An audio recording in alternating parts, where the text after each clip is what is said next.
Yo, Thought Warriors. What is up? Higher Learning is on. It is I, Van Lathan. And it's me, Rachel Lindsay. Rachel was a part of an event on Friday, guys. Look, he couldn't wait to talk about it. Look at that smile. Go ahead, Van. Look Fun. at him. On Friday, it was my birthday, and I did not know that Kalika and Rachel and others had conspired to throw me a surprise birthday party. Yay! And it was very, very, very special. You know, it's like you have a very special woman in your life who put it all together. Yeah. And I loved it because y'all, Van and I were together, I don't know, sometime earlier last week. And you were just kind of talking, and I was just like, he has no idea. I'm like, what you doing for your birthday? You talking about apple fritters and stuff. And I'm like, he has no idea. By the no way, idea. No apple fritters, by the way. that dream didn't come true. But yeah, it was a great time. COVID friendly for everybody. Friendly for everybody. Outside. Not a ton of people. Everybody vaccinated. So no, but I really do appreciate everybody that came by and stuff like that. I started off with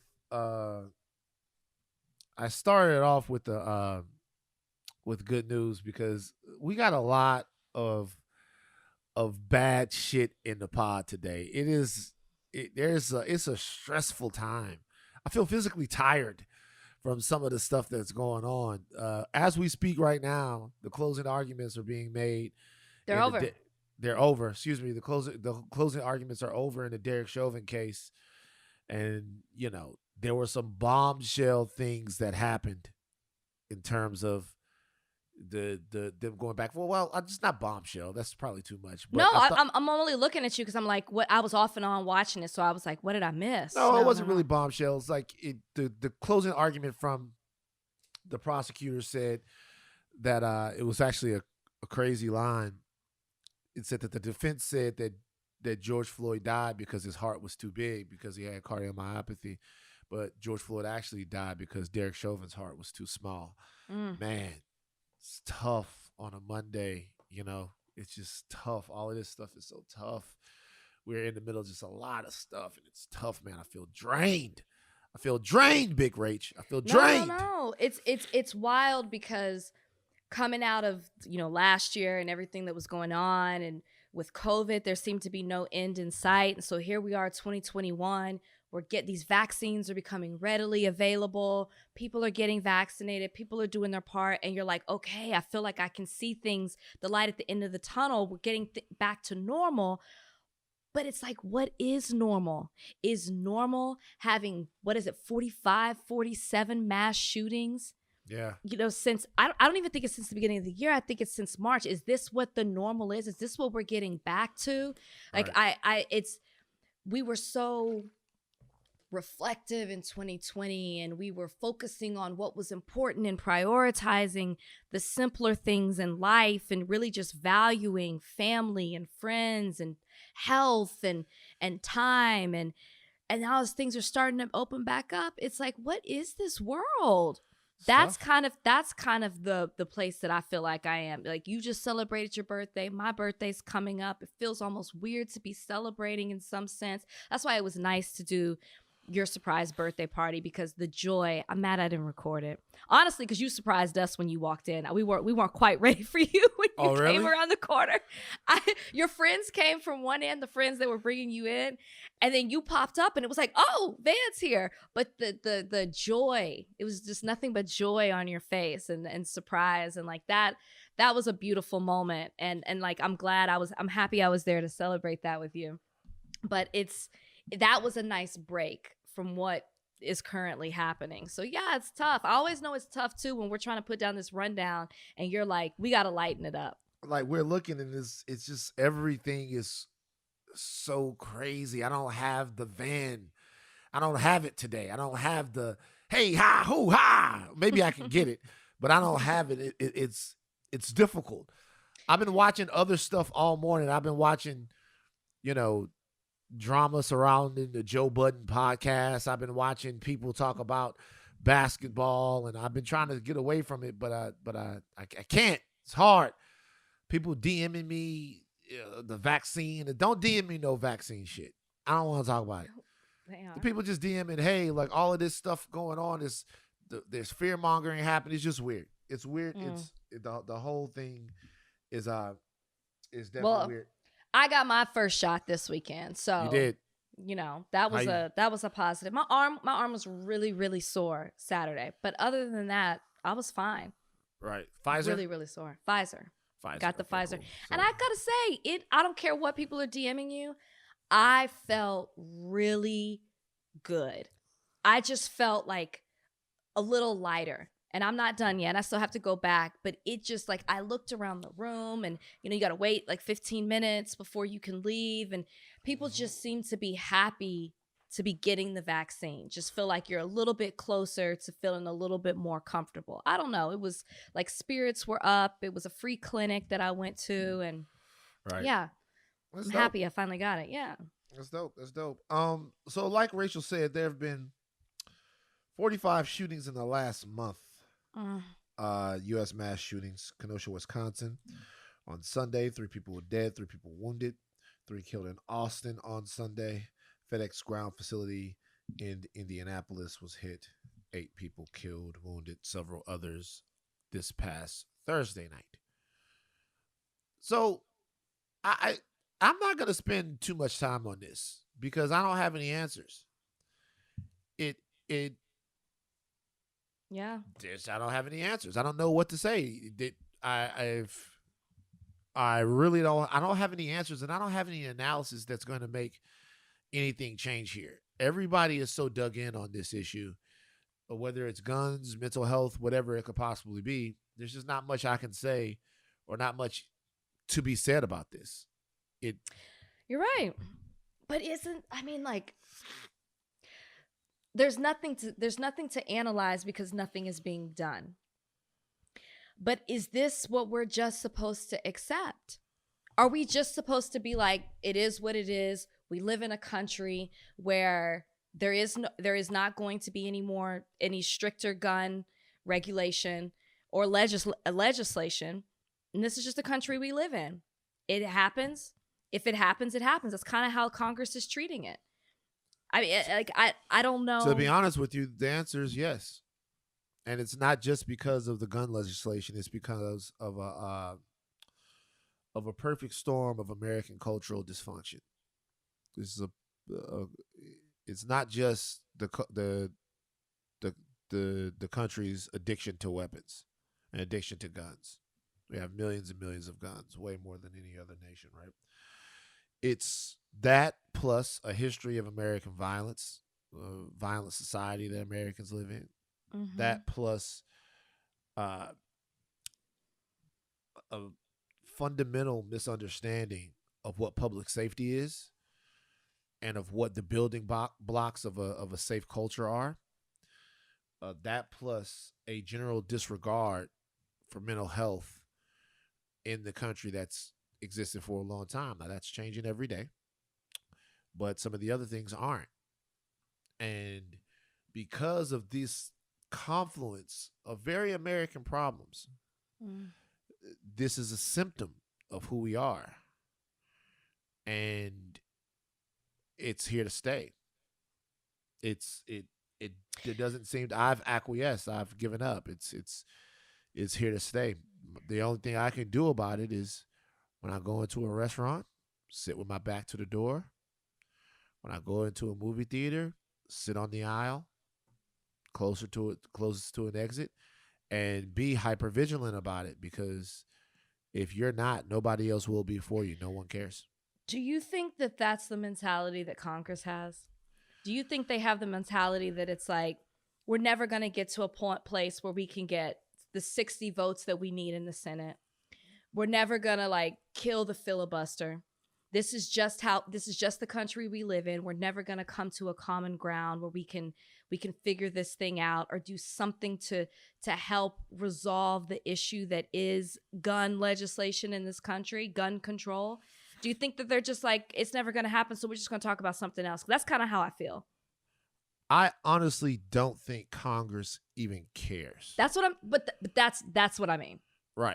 That's what I mean. Exactly. I think Congress cares about delivering one-liners to constituents, but I think not just Congress, but in so many different ways, people are so far removed from the concerns of the average American at this point that I really don't think that there's any way for them to relate to this. This is a shocking aspect of American culture, and there seems to be more outrage than there is progress. No one's doing anything to change it. We're just waiting for the next thing to happen. I think the only way that they can relate to it is if a number of them, not one, a number of them are in some way impacted by it. That's the only way it's going to change. Well, I don't think that's true. But there's nothing that's even close to them at ever happening. Yes, it is. January 6th. No. January 6th, insurrectionists took over where they do government, and people made excuses for them. Politics means more to them than any of these other things or dangers that Americans have to face. I would say that, but I'm saying like it actually has to. I'm talking like they actually have to be impacted with their lives. It happened. Not a threat, not it getting close enough to them where they like family members. And I'm not saying I wish. A dude rolled up to a softball game and shot Steve Scalise. I said a number of people. I agree with you. I'm saying I know what you mean by January 6th. I know what you mean by the softball game. I'm just saying that's the only way I could see something where they actually do something, which is terrible, which is sad. Yeah, so I don't know. I don't know. And then it's like normally all the other stuff that we have to distract ourselves with, like we don't have it. It's just tough. Tough sledding right now. Is that what we want? Is that what we want? Because here's the thing. If Congress doesn't care, and then we're like, well, shit, Congress isn't going to do anything, so why should we care? Then we just live in a society where everybody's just like, well, forget about it. This is it. Like, we don't care. We just live it. We just live in a place where, this is what happens. Each day, you don't know where you may be, but somebody might go off. So this is my thing. You can run out of care. It happens all the time. I'm definitely not saying I don't care. I care very deeply. But I am saying that at a point, you can only care so much and all you can do after that is make sure that you're amplifying voices that have the wherewithal to do it every single day and to put the time in, because it's like you're like yelling into the abyss, into the void. Right. Like nothing's coming back. Like nobody seems to be moved by the fact that people are just going out to the grocery store and getting shot in the back of the head. So I really have no clue. I know. We're in a bad way, man. As like a whole deal, we're in a bad way. We're definitely in a bad way. Anyway. Well, Chris Cuomo, he made some headlines. Did you see this? Chris Cuomo? Chris Cuomo said on his show that police reform will come when white people's kids start getting killed. When white people's kids start getting killed. Chris Cuomo, it's been an interesting last couple of months for Cuomo. Because, his brother getting in trouble maybe took a little bit of the sting out of his britches. You know what I mean? They've been coming at Cuomo a little bit. But this had him trending. It was a very pithy thing to say. Do you agree with him? Well, and let's not also forget he said he was black on the inside, which kind of got people a little riled up as well this year. I didn't see that. When did he say that? You didn't see that? He said something like, well, yeah, on his show, he was like, because I'm black, I'm black on the inside. And people were like, oh, Chris, you can't say that kind of stuff. Yeah, it was trending on Why Twitter. can't you say it, though? I think people think just in these day and times, it's offensive for you to say you're black on the inside, as if being black is a character trait or so. Like, I know what he meant to say, but it's just, you can't say stuff like that right now. We really split hairs on what we allow people to say that they are. And Correct. I agree with you. I didn't think it was that big of a deal, but I also am not surprised that it blew up to what it is. But anyways, do I agree with Chris? I'm trying to figure out where the lie is. Where's the lie in what Chris said? It's very similar to talking when we were just talking about gun legislation, and I will say this. It's not just white children. It's going to have to be white children whose parents have power or whose parents have money. Right. That's the only thing that I would add to it. It's got to be people's children where their parents can actually do something to make a difference, that have that type of influence, whether it's with money or it's congressional, that they can make some type of legislative change. I didn't understand why people were so upset with Chris Cuomo. I think if they were upset, then you obviously, it struck some type of nerve with you. You need to check your reasoning for that. I thought it was crazy how people were comparing it to Sandy Hook, because that had to do with gun legislation, and this has to do with police reform and police brutality. It's two separate issues. I think Chris is right, because what we're seeing with police brutality is black and brown people that are being affected by it disproportionately than white people. And he's basically saying, if you were impacted by it, then you would be making a change. Wow. He's right. Yeah. Look, there's something deeper there as well. So, like, in The Dark Knight, one of the best little, you've seen The Dark Knight. I've seen it. I'm excited because I can understand where you're going with this. In The Dark Knight, the Joker talks about how predictable systemic dysfunction is, right? Societal dysfunction is. He says, well, look, if I told you, he was going to blow up these ferries, terrorist action, the Joker was going to blow up the ferries, is also going to kill the mayor, all of this stuff, right? And he goes, if I told you right now that a bunch of gangbangers would get killed on the south side of town, it wouldn't even make the papers. If I tell you right now that a soldier's gonna die jumping on an IED over in Iraq, it's like whatever. He was like, nobody bats an eye, because that's all part of a plan, right? Mm-hmm. When you kill one mayor or you do one little deal like this, well, this is not part of the plan. So because it's not part of the plan, it's a big deal. Mm-hmm. What people have to come to terms with is, like, black people dying violently is now and has always been a part of America's plan. Now, you can say that that's not true, but evidence will prove you wrong. You can say that, hey, Van, that's not a thing. Well, the reality is that it is.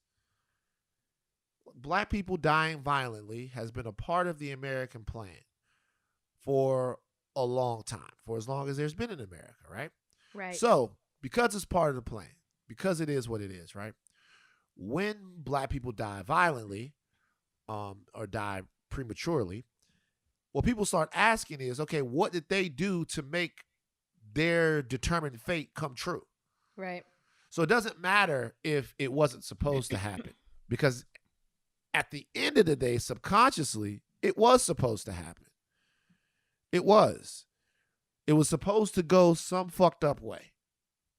And when it does, you start looking for reasons why it did, but not reasons to figure out, reasons to make it make sense, because it all is supposed to, right? So it's not like we're figuring out what went wrong. What we're really figuring out is what went right. Okay, give you an example. So somebody tries to, in the case of Daunte Wright, we're trying to figure out what went wrong in the case of Daunte Wright. A lot of other people are saying they're trying to figure out why it was right, what went right. Mm-hmm. Okay, so Daunte tried to run from the cops. Okay, now it makes sense that he died. Right. Like, Daunte had a warrant. Okay, it makes sense that he died. Every single time it's okay, but don't do that. Okay, but don't resist arrest. Okay, but don't do that. Okay, but don't do that. Meanwhile, we've all done it. We've seen it. We've been beat to death with it. I could show you dozens of other videos of white people resisting arrest, driving away from the police, doing all kinds of things, and they're not getting shot up, because that right there is not a part of the plan. And Mm. so what Chris Cuomo is saying, I mean, sure, for a cable news host at the end of the day to say something pithy and get people going, sure, it's true. But it's almost something that's not even worth saying, because that ain't never gonna happen. Like it's really something only that will only trigger people. It's only really said for shock value, because that's not where we are. We're not in that realm. And saying that is gonna get a lot of attention for him. I actually didn't appreciate it, Why? because, like, who is that for? Yeah, we obviously, we know that it would be different. Are you trying to give us? Are you trying to give a sobering reminder to the Americans that are doing somersaults to make all of these things make sense? It's like, are you trying to rile us up and get emotion out of us and But remind us of something? To me, there are different conversations to have around it. I think you're giving people way too much credit. It's not that I'm giving Cuomo a hand clap for saying something that maybe other people are too afraid to say, but I think you're giving people too much credit as like, well, duh, we know that's the case. Because look at what happened last year. People were acting like racism started in 2020. Wait, what? I have privilege? Wait, what? I like, oh, this has been happening, as if people haven't died in the same way at the hands of the police, as if we haven't seen it on video before, and we haven't seen lynchings in daylight. This stuff has been happening. So I think what Chris Cuomo was saying, him saying it, which it's not that I appreciated it, but I didn't dislike that he said it, is that some people don't get it. You get it. I get it. Black people get it. Brown people get it. I think people of color get it. But sometimes for white people, you really got to break it down in a where it's like, oh yeah, well, I never thought of it that way, because they don't have to think of it that way. They never do. For us, we have no choice. You live it every single day. But for them, if you live a life where none of this impacts you and you're not affected by it, then I guarantee they truly don't think, if this happened to my children, how would I act differently? I'm telling you, they don't. Yeah. Well, maybe Chris Cuomo's words will make them consider our humanity. Maybe I would hope so too. I just don't think. I think the dehumanization of black people, poor people, gay people, women, I think it's part of the American plan. And when we talk about remaking America, it's about making a new plan. You guys, it's like, it's really the only option left, man. Like it's not even. It's really the only option left. I know it doesn't feel that way, but I just want you to take a second and look around you. Just for a moment, just look around you. Look in every single way. The defense budget is going up by 2% this year. Why? Like, why? Like, why? Even for all of the whatever we love about Joe Biden and the left and all of that, why would the defense budget go up by 2%? Like, why? It decades ago, presidents and leaders warned about the dangers of the military-industrial complex. Economists, they warned about the effects of imaginary money on American industry. They warned, and now it's coming true. I urge people to be aware of the situation that we're in. We came out of a once in a lifetime public health crisis, and we're trying to come back from it. And in trying to come back from it, you can look at the country and see the cracks in the walls of Americana. And if that doesn't motivate you to try to fix some, I don't know what will. But it's like, don't nothing work right. Like you don't nothing work right, and then you can't even go to the fucking mall. Hmm. Like nothing works right, right? Nothing Right. works right. Foreign or domestic, we're swimming upstream. Then when you go to the movies to try to get your mind off of it, you get double tapped. It's like, but once again, the only thing I can do is lay in a hammock and look at the sun and play with Bozeman because like it, it's like what the. I get you. But if we are gonna, you're right. We need a new plan. It needs to start over. It needs to because of what we always talk about, how this country was built on, how it's existed for so many years. If the system is designed this way, the only way the system can be changed is if you stop it and you completely start over again. But I will say, with a Chris Cuomo, when you talk about, I know you and I have differing opinions when it comes to allies, but if it starts with the conversation, if it starts with people recognizing how they are, then you need more people to speak up and then act on words like what Chris Cuomo is saying. That's what I'll say. How do they act on them? Tell me what you would do. Tell me. Well, I mean, you got to have power to be able to make a change in the system, right? So all you can do is, going back to what you said earlier in this conversation, all you can hope to do is to put the people in power, the right people in power, who will make a change, who will make a difference. That's all you can do. But if you don't even recognize that there's an issue, if you can't even see the problem, then you can't even be fighting to put a person in place who can try to fix the problem. So I feel like that's why I'm not going to completely dismiss what Chris Cuomo said, because it does have, hopefully, I guess maybe I'm just being a little hopeful, some type of impact. At least he said it. Nobody else is saying it. Yeah, I guess we're talking about it. And I suppose that matters. Oh, I'm so dour today. Oh, you know what I did learn? I did learn something interesting. What did you learn? I learned something actually happened that was very amazing to me. Oh, this is good news. What? This is good news. So I wonder about names, right? So what do you mean? So like when I met like a old dude a couple of days ago. He was like 85 or 86. How do you run into these people? I just met him. I talk to people, you know. I interact. I try to change the plan on a daily, and it does nothing but smack me back in the face. I've been avoiding my sick white supremacist neighbor. He actually tried to stop me. It was very sad. I was walking Bozeman yesterday, and he actually picked up a slow trot, trying to come to me. You know, he has a bad heart and bad lung, so he was. And what did you run? I got away from him. I don't know what to say. I don't want to deal with it every single time in my life, and I don't want to do it. But I met an old guy, and his name was Jason. Okay, and I thought to myself, that's not a name for an old dude. Like it's not. You're 85. Damn. Like you're too old to be named Jason. So Jasons have an expiration date? Yeah, you should start going by something else. You could only make it to 50 and be a Jason? What happens here? 55 or 60 is like the thing.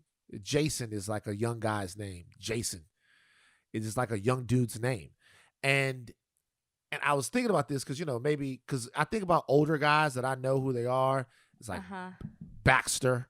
Or maybe you get to a point and maybe what if his name is like Jason Tom, right? Jason Tom McGillicuddy or whatever his name might be. This is a terrible name. That's a terrible name.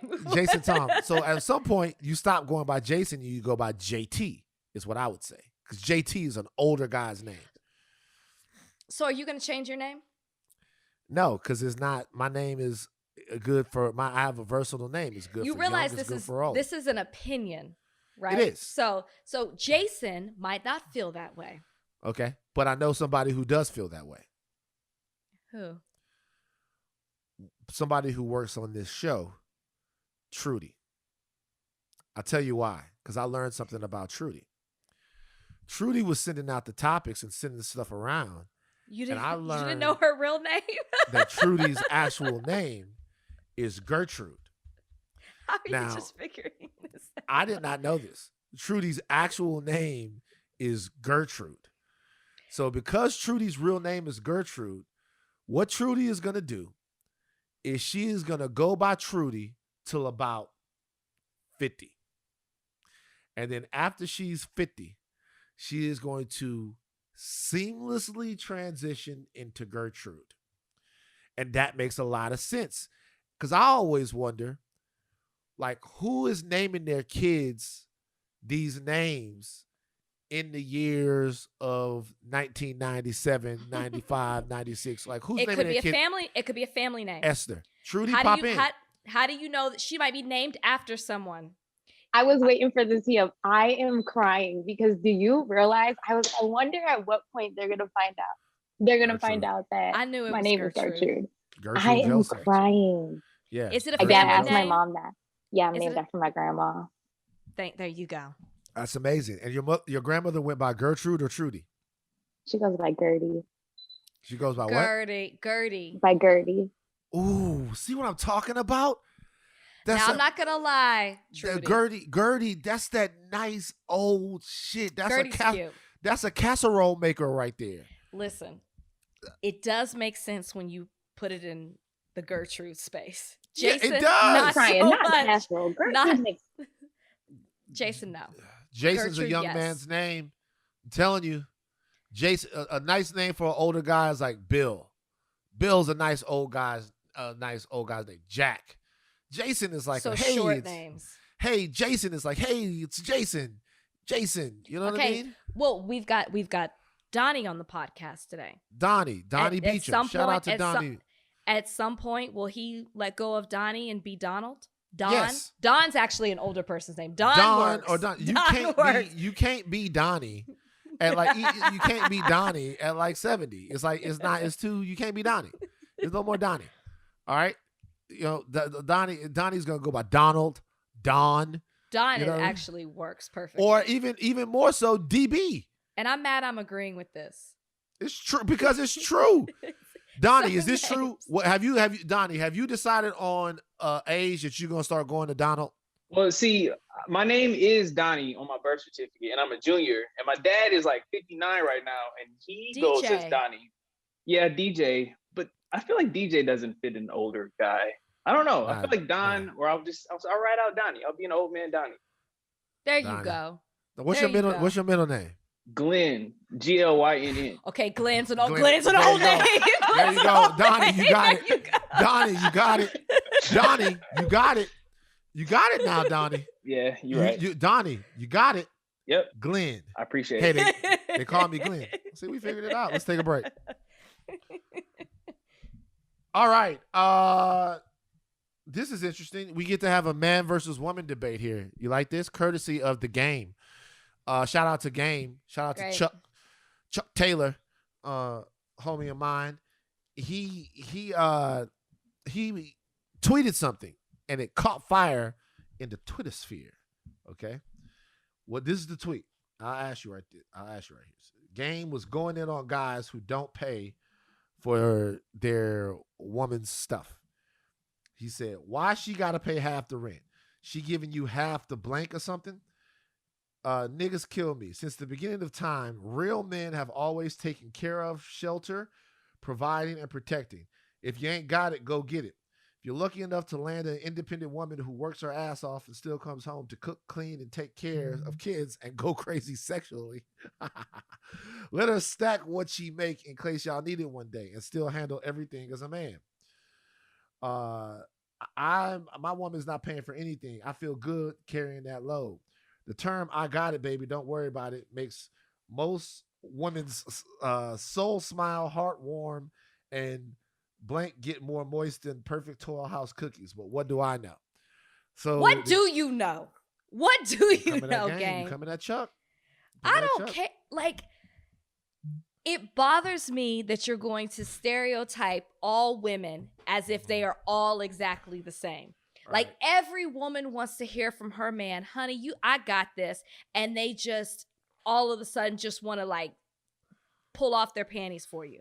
And then the fact that he says, if you basically, he's like, I'll pay it. Men should pay it if the woman is cooking, cleaning, and going sexually crazy. Right. That's why he feels like he should take care of all the bills. This is the dumbest thing as a woman. And I don't know what the women were saying. I did not see I saw this. I saw this, but I didn't see like what the vibe was with women.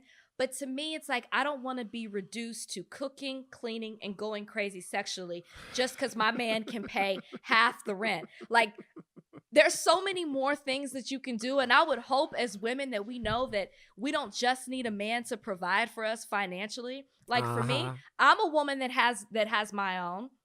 We're a family. You know what I mean? I'm married. We have our separate accounts. We got a joint account. We handle things together as a family.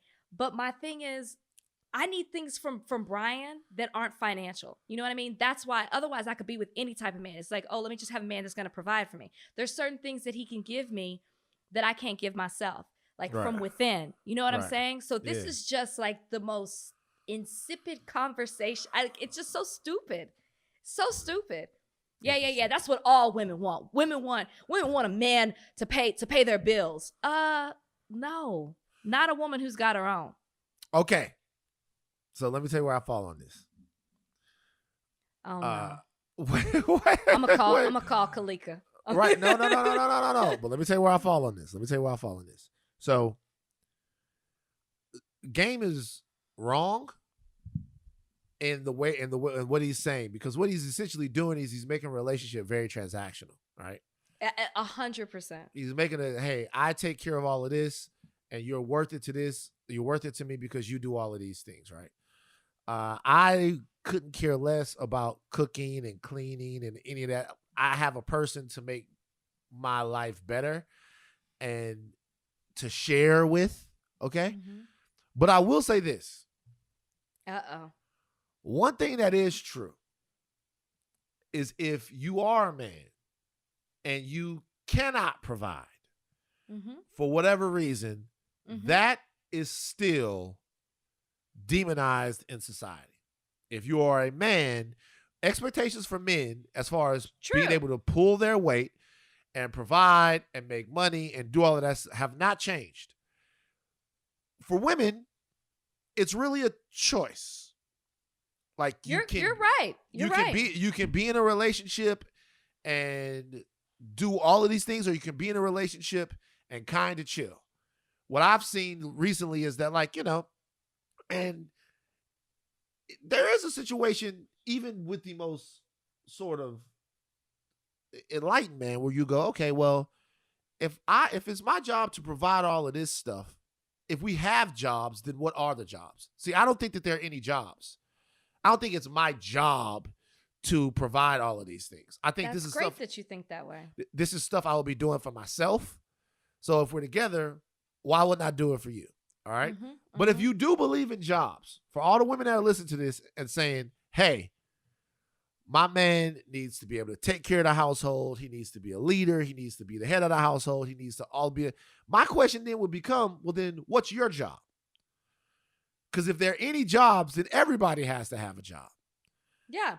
I think that those women who say that would say, because see, to me, if you're going to stereotype or play into the stereotypes that are placed on men and women, if you're going to demand those things from a man, I think those same women would fall into what the game is saying, that would be cooking and cleaning and doing everything else to provide for their man if their man is providing that. I think that they would be fine with that. And I think that there are women that are okay with that. And I'm not knocking you. What I don't like is what the game is saying, that this is how it should be. Because he is playing into certain gender roles, and I'm not down with that.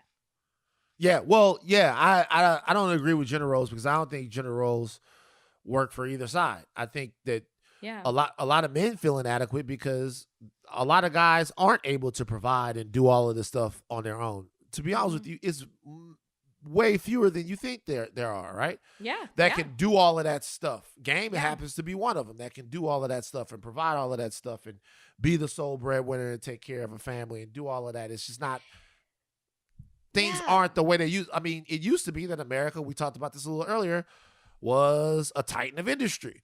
And so you could go and work at a car plant or go and work somewhere like that and take care of all of these people. But look, I will say, it does seem to be a situation now to where, especially in the Twitter spheres that I frequent, to where it's like the sweetie thing.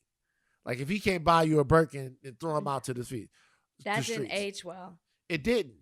What I'm saying is, if he's buying Birkins, what do you have to do?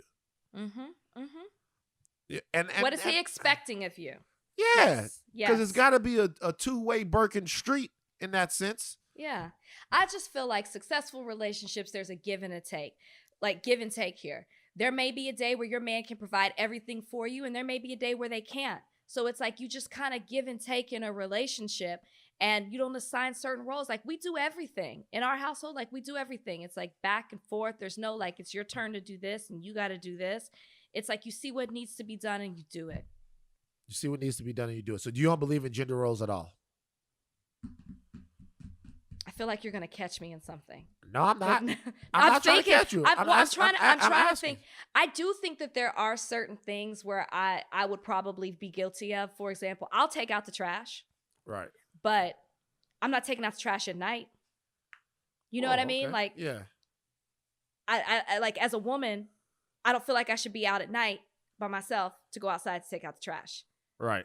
So maybe that's a gender role that I fall into. I'll take not really. Okay. Like, so okay. do you think? Okay? Let me ask you a question. Do you think Brian is safer taking out the trash at night than you are? I think you could, but I think it. I was about to say something. And I'm like, I don't know if that sounds right. I don't know if he's safer, but this is where I'm saying I would probably play into a role. Right. What else? Is there any other gender roles that you believe in? This is interesting. This is an interesting conversation because I think like, would you want, you wouldn't want Kalika to take the trash out at night. Well, we have a trash chute. So she okay, but if you lived in a place where like there wasn't a chute, right? Like you have to take the trash out to the street and put it in. Right. You wouldn't do it. She walks the dog at night. She does. She walks the dog at night. You know? By herself? Yeah. Like, her like and around the street? Yeah. She walks the dog at night. She says, hey, I'm going to take the dog out. It's like, you know what I'm saying? You know, we don't live in Fallujah. You know, it's relatively safe for her to walk the dog at night. So she walks the dog at night. Okay. What else? I make Brian take the dog out at night. Okay. See what I'm saying? Little Miss Game over here. You think? I'm sorry. No. I said that there are probably certain things. Could I do it? Absolutely. But I'm like, no, it's night. You take the dog out. What about trivial things like the killing of bugs and stuff like that? Nah, I kill a bug. You'll kill a bug. You don't even care. Bug executioner. Yeah. Treat a bug just like you treat Chris Harrison. Get him right out of here.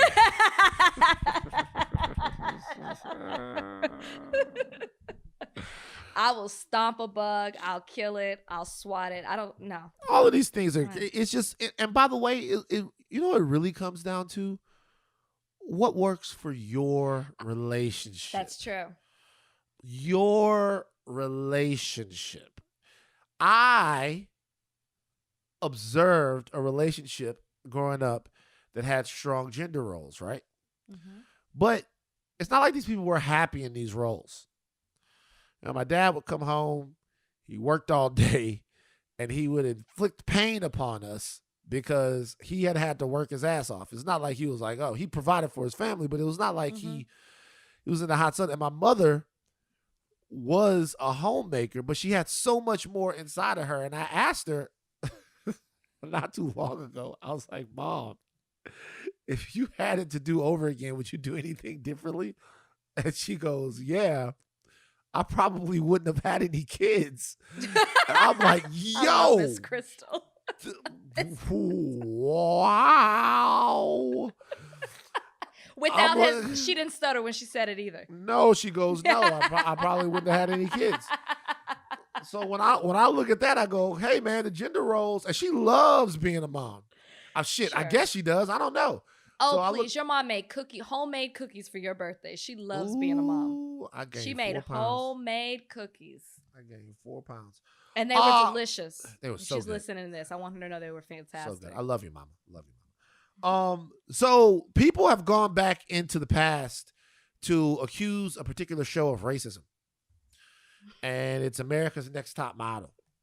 Now, if you're asking yourself, how the fuck could America's Next Top Model be racist when it's all around Tyra Banks? Well, that's the question that I was asking. I haven't watched America's Next Top Model literally since I was in college, when it was like really super popping and everybody was watching it. Right. We're talking about the Takara, Eva. Eva. Before Eva changed her name from Leroux, whatever it is now, it was Pickford. Her name was Eva Pickford. Yeah, Eva Marcel. Now she's Eva Marcel, but it was Pickford at 1st. I thought Pickford was cool, but yeah. So it happens even in the rundown. Trudy has this right. It goes, every few months, cringeworthy clips of America's Next Top Model surface on social media. It's worth Have noting, you seen this though? I've seen a couple of them. Are they racist though? Racist is a strong. They're problematic, right? Right.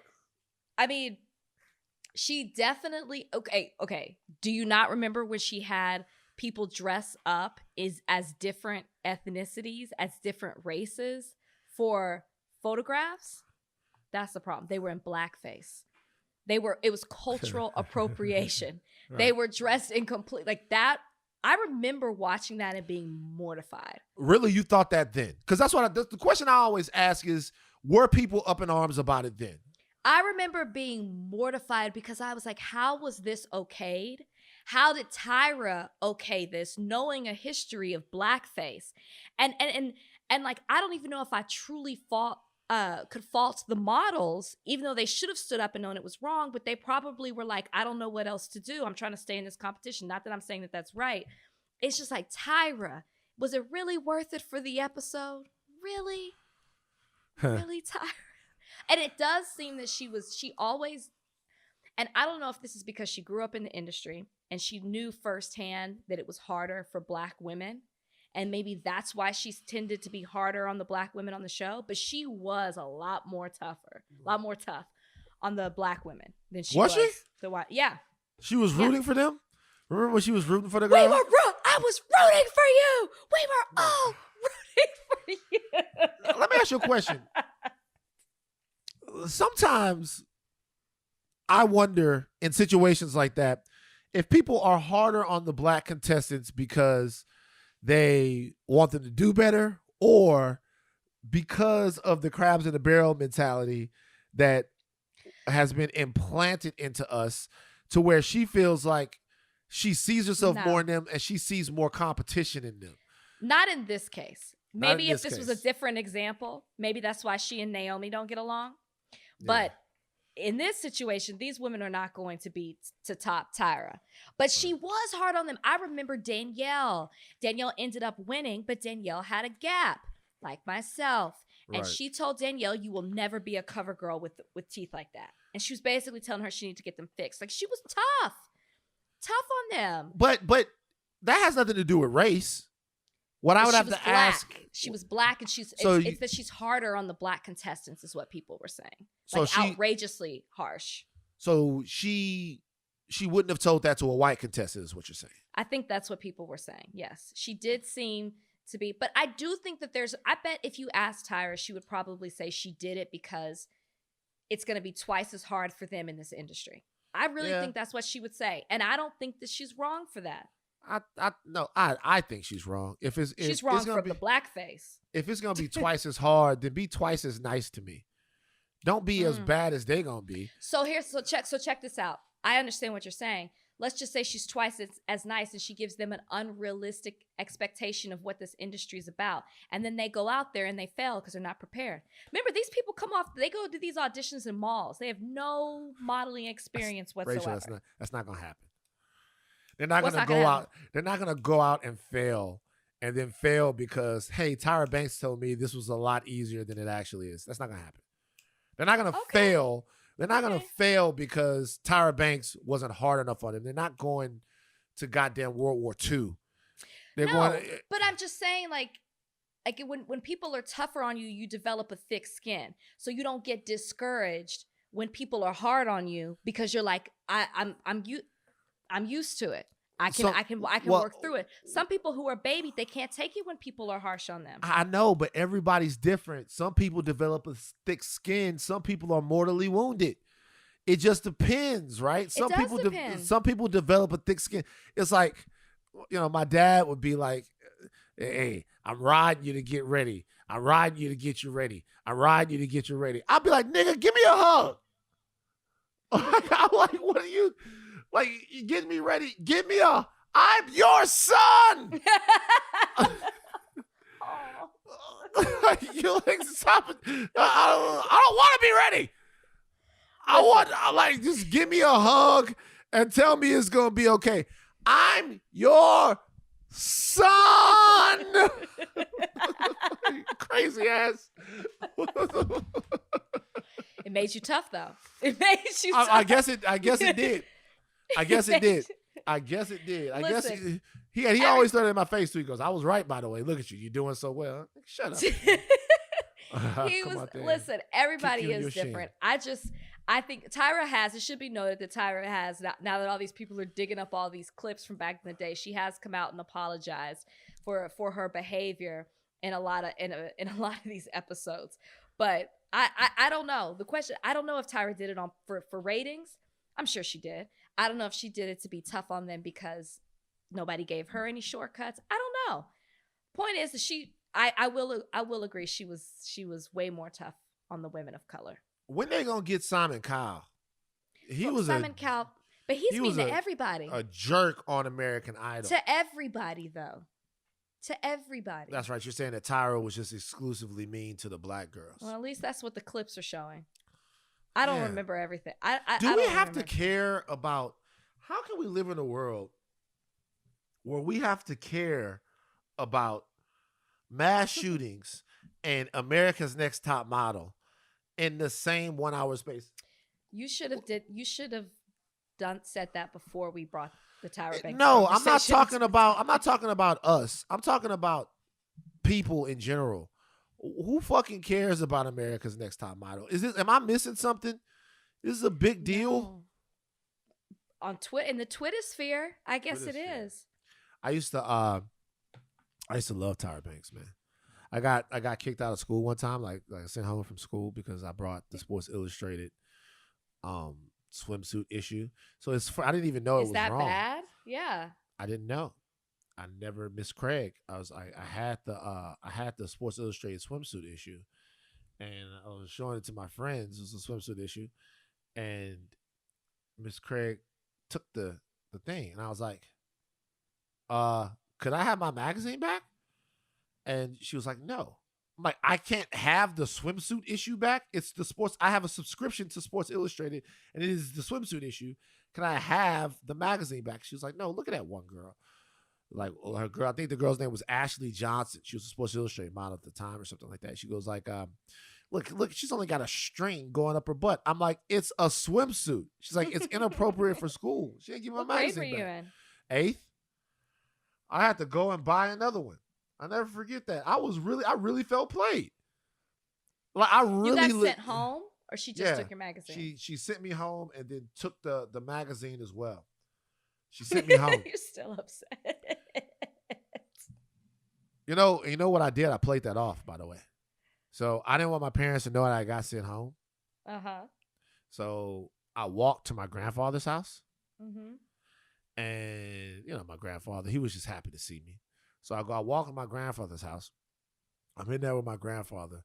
We in there watching the Mac from back in the 70s. So we're in there, and my grandfather I'll never forget this day. My grandfather, we're watching the Mac, and then all of a sudden my grandfather goes from telling me about the Mac to talking about H. Rap Brown and the Black Panthers, right?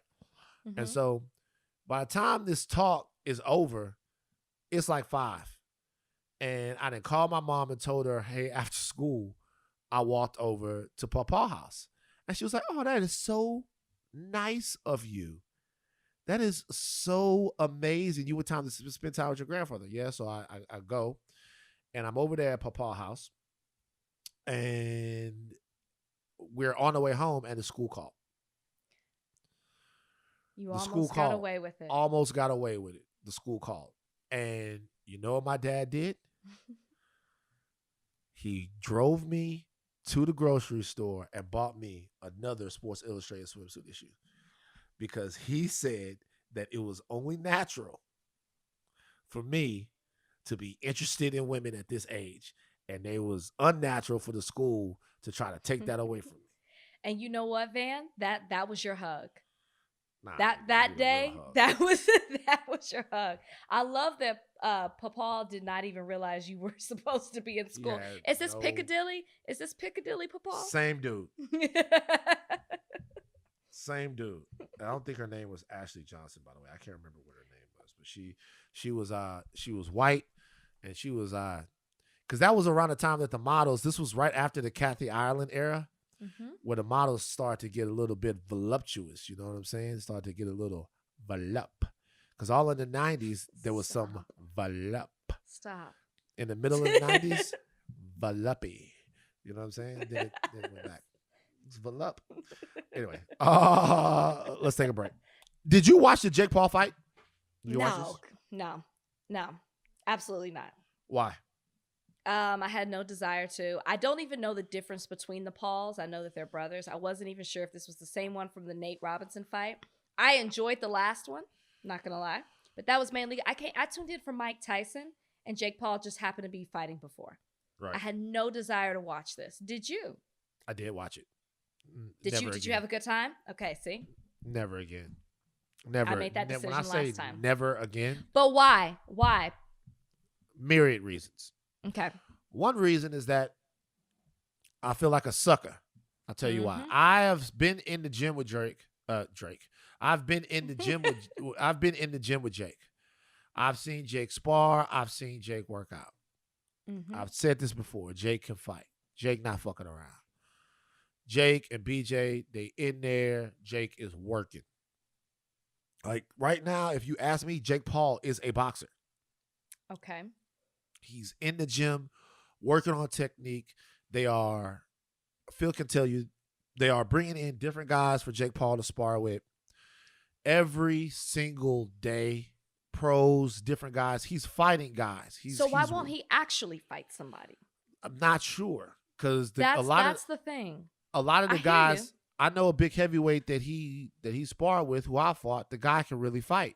So Jake is actually doing it. So the reason why I have no interest in watching these fights anymore is because the guys that they're putting Jake Paul up against, even Ben Askren, who is a UFC fighter and more of a grappler, they don't have any of this. They're not doing any of this. So it's going to be lambs to the slaughter. It's just the spectacle of it is the thing that they're selling, and I've seen it twice now. So because I've seen it twice, there's no reason for me to watch it again if he's not up against somebody who can actually beat him. This is a first round knockout. Also, this entire Triller thing was a fucking mess. From the beginning to the end. The whole thing was a mess. Two guys saved that night. Pete Davidson and Snoop Dogg. Did Pete Davidson host? Pete Davidson, they had him like doing background coverage or something like that. He was doing, So Pete Davidson was hysterical, and Snoop Dogg was on top of it, like as always. I saw that night the worst musical performance I have ever seen in my life. Who was it? Saweetie. Really? And you're a fan. I like Saweetie. I think Saweetie's cool. I think Saweetie is whatever. She was lip sync rapping. Out there on the Triller, it was one of the worst listless, lifeless. Now I gotta see. Did she have dancers? Yeah, she had dancers. It made me feel worse about the human condition. What? Like, I watched Saweetie perform at Triller, and I was like, are we worth it? As people, are we worth it? You know what I mean? Or like, are we worth it? So I didn't dig it like at all. All right. No. You're watching it now? I'm trying to see. What was it about her? I mean, this is crazy. You're in the moment. It's one of the worst things I ever saw. Doja Cat was okay. They had Doja Cat. They had Major Lazer. They had Justin See, Bieber. That's had what Triller is to me. Performances. It's a concert. It's the music. It's not No. about like. No, Oh, I'm watching. Oh, it's bad. I'm watching. no. There's nothing going on. There's nothing. There was nothing to it, and I hated it. And I hated my. And here's the thing. I'm so glad I didn't watch it. I feel You like know the what? smartest person in the world. And I bought it, and it's like I like things that make me feel better about me. I don't like things that make me feel worse about me. So when I'm watching something and I'm thinking, Van, how did they get you? Why on God's green earth, Van, did you order this? You believe the hype. We haven't even gotten to the worst part of it. Oscar De La Hoya.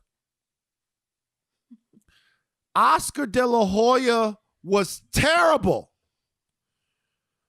Oscar, Yeah. you were the most annoying person ever. This was the scale of annoying. Right here is Rudy Giuliani. Rudy Giuliani. Up here is Oscar De La Hoya calling the fight. Rudy Giuliani, I thought, was the most annoying person in the world. Doesn't even come close to Oscar De La Hoya, who looked like he was high on dope. A lot of people were concerned about his condition. I don't think that you had to even look at him. I think you could have just closed your eyes and listened to what he was saying. Did you hear him? I heard him. I What'd you heard him think? say, well, he kept saying USSA. He kept saying USSR. He was saying both between the two. He was saying Dadonis. He was like just shouting out random things. They would ask him a question about the fight and he would start talking about a completely different subject. I mean, like physically he was with us, mentally he was not. It was bad. Has he come out and said anything? Has he addressed his behavior that night? He has not. He has not. Have we done a check on him? Is he okay? He might be, or he might be on the third day of it. Normally, the fourth day you come out of it. Good for Oscar. It was annoying. The reality is the entire thing was a debacle, and it's making a mockery of boxing. Not that I'm one of these purist guys. It's making a Yes. mockery of a sport that guys literally go in there and die for. Jake Yes. is free to box because Jake is actually working at his craft, right? You gotta stop giving him all that. I'm sorry, Van. I gotta stop why? you. Jake Paul is a serious boxer. Then he would fight seriously. Here's my thing. I hear you. You have seen something that I haven't with being at the same gym. You've seen him on multiple occasions, but you got to stop calling him a serious fighter if he's not going to seriously go in there and have a serious matchup. Nate Robinson, now this other guy, if he wants to be taken seriously, then actually have a real fight. At the moment, he's for show. He's a display at this moment. And Who do you want Jake Paul to fight? I don't know enough about the sport to name his Oscar De La Hoya. Ooh. Is that okay? Ooh. Could that work? Because Oscar De La Hoya says he's coming back. Mike Tyson inspired him. That was part of his rant that night. Ooh. Now, I do believe that De La Hoya and In Shape De La Hoya will beat the trash out of Jake Paul, but that's a good one. How about Oscar De La Hoya versus Somebody. Jake Paul? Because Oscar's what, near 50, right? Mm-hmm. Yeah. Oscar's near 50. Jake is in his prime. Now, Oscar has decades of muscle memory over Jake, and there should be no reason that he loses to Jake Paul if he is in shape. I just Right. wouldn't see that happening. But maybe you never know. You never know. Jake I Paul, need to take him 190 pounds. seriously. That's a good idea. Oscar De La Hoya versus Jake Paul. Now, has Jake Paul been calling out Floyd? Is that him? No, that was his brother. Okay. It was his brother was Logan Paul. His brother is Logan Paul, and he was going to fight Floyd Mayweather, but somehow that fell apart. Logan Paul's a Okay. big guy, but sometimes it fell apart. Anyway, somehow Okay. it fell apart. That's a good idea. You came up with a good idea though. Yeah, come on, we can't take you seriously when you're fighting people who don't fight, who don't box. You know what I mean? Sad news over the weekend as well. This wasn't in the rundown, but Black Rob Yeah. passed away. Yeah.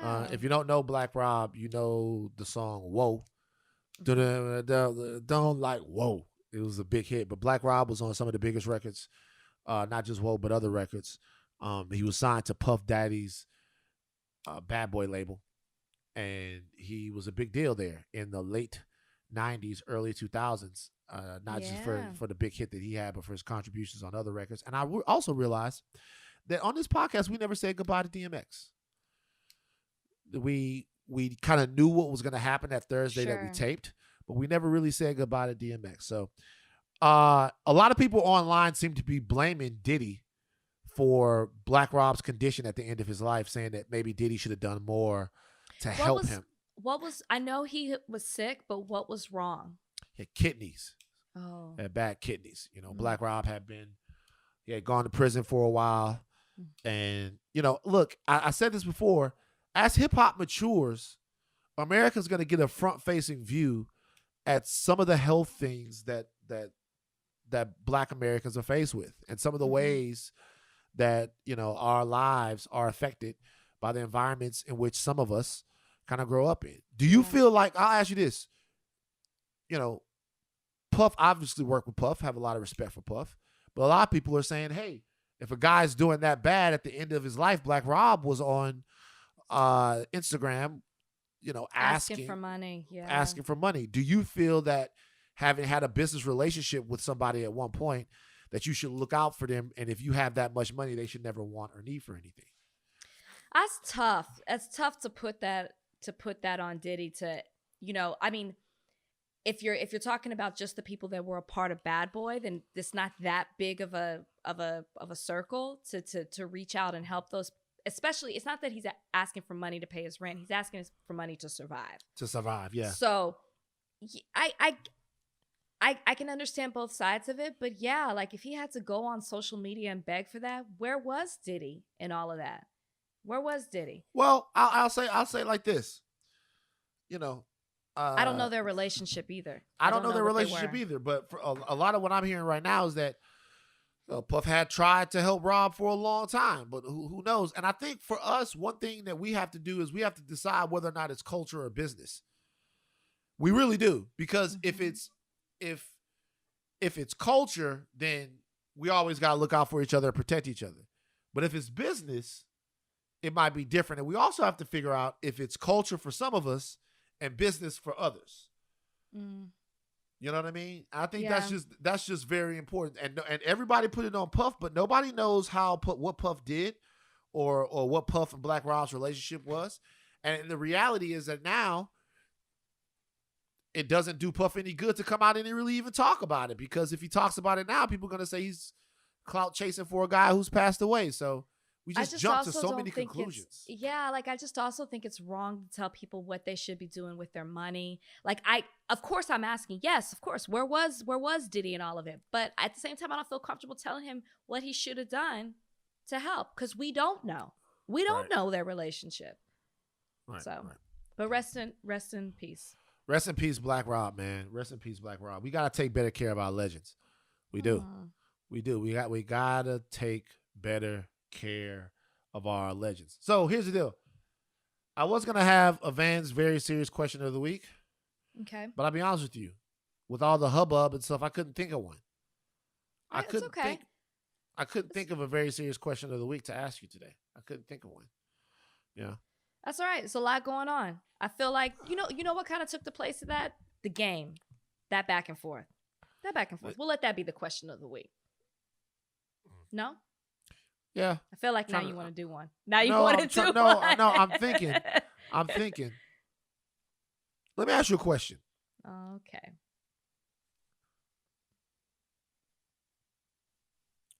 Would you prefer to be married to a billionaire? Okay. Or make $5 million a year? For how many years do I get to make this $5 million? You just got a job where you make $5 million a year. Did I sign a contract? Is it like a 3 years guarantee? I just need to know. You got a I'm gonna contract. ask this question. You got a contract. Let's say you Okay, am I married to the billionaire? I know you're gonna hate when I do this. I'm married to the billionaire. Did I sign a prenup? No prenup. All no right, prenup. so no prenup. No prenup. I'm gonna marry the billionaire. No prenup with the billionaire. I'm gonna marry the billionaire. No prenup with the billionaire, but you married him when he was already a billionaire. But there's no prenup. There's no prenup, but that doesn't mean that you get to take half of his money. Depends which state I get married in. Tell me, talk about it. What is? If I get married in a community property state, I'm taking half. Wait a minute. So you mean to tell me that you can meet somebody when you already got $1 billion? They marry you, and then no, there's an argument that can be made that it starts from. But I mean, let me put 2 years in. You make it. You're a billionaire. You got to be making. If you're not making $1 billion per year, you're rounding it up to it. You're close. Yeah, so let me stay married. Let me stay married to you for 2 years. Take my money and bounce. So you would rather be married to a billionaire than make $5 million a year? My motto would be: my first marriage is for money, and my second is for love. Okay. And that's that. Well, that's Van's very serious question of the week. So there we go. Look, I'm gonna go lay in the hammock. Go play with Bozeman. Go look up at it's a beautiful day outside. It's hot as hell yesterday. Go meditate. Do you meditate? You should close your eyes and just meditate. Go do it in the hammock. I should. You know, tell me what I should do. You know, I do what I have to do. I should. You should meditate. You should meditate. See what happens? I do. Y'all, I'm just trying to help Van. You see how he treats me? Yeah. Dad, give me a hug. All right. Take the caps off, but do not stop learning. I am Van Lathan. I'm Rachel Lindsay. Bye, We guys.